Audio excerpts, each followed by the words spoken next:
معذور کا وضو اس چیز سے نہیں ٹوٹتا جس کے سبب وہ معذور ہے۔ ہاں اگر کوئی دوسری چیز پائی جائے وضو توڑنے والی تو پھر وضو ٹوٹ جائے گا۔ مثلا کوئی آدمی قطروں کی وجہ سے بیمار ہے، یا عورت ہے اس کو لکوریا کی بیماری ہے،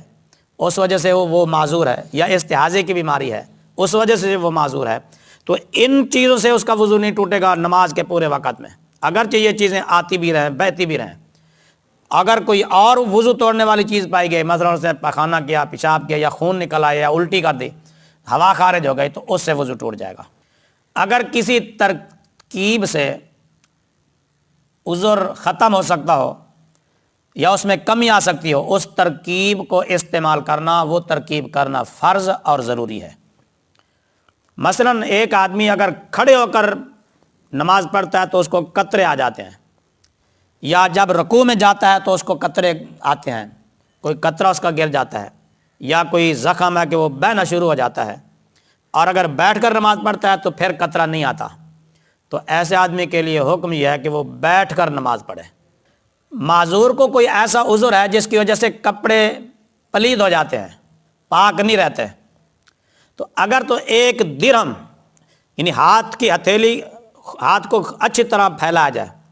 پانی ڈالا جائے، جتنی جگہ پر پانی رک جائے، یہ ہاتھ کی ہتھیلی، اس کو ایک درہم کہتے ہیں۔ اگر اتنی مقدار اس کے کپڑے پلید ہو گئے اور اس کو پتہ ہے کہ میں اگر یہ کپڑے دھو کر نماز پڑھوں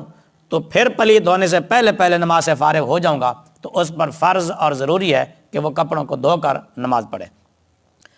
اور اگر جانتا ہے کہ کپڑے دھوؤں گا تو نماز پڑھنے کے دوران پھر پلید ہو جائیں گے اور اتنا وقت نہیں ملتا کہ میں نماز مکمل کر سکوں، تو پھر اس کو کپڑے دھونا معاف ہے، وہ انہی کپڑوں کے ساتھ نماز پڑھے، اور اس کے کپڑے پلید شرعاً نہیں سمجھے جائیں گے نماز کے لیے۔ اگرچہ کتنا ہی خون آتا رہے، اگرچہ کتنی ہی پیپ بہتی رہے، کتنے ہی پیشاب کے قطرے آتے رہیں، حتیٰ کہ اگر مصلی بھی خراب ہو جائے تو بھی وہ اسی پر نماز پڑھ لے، کیونکہ وہ شرعاً معذور ہے۔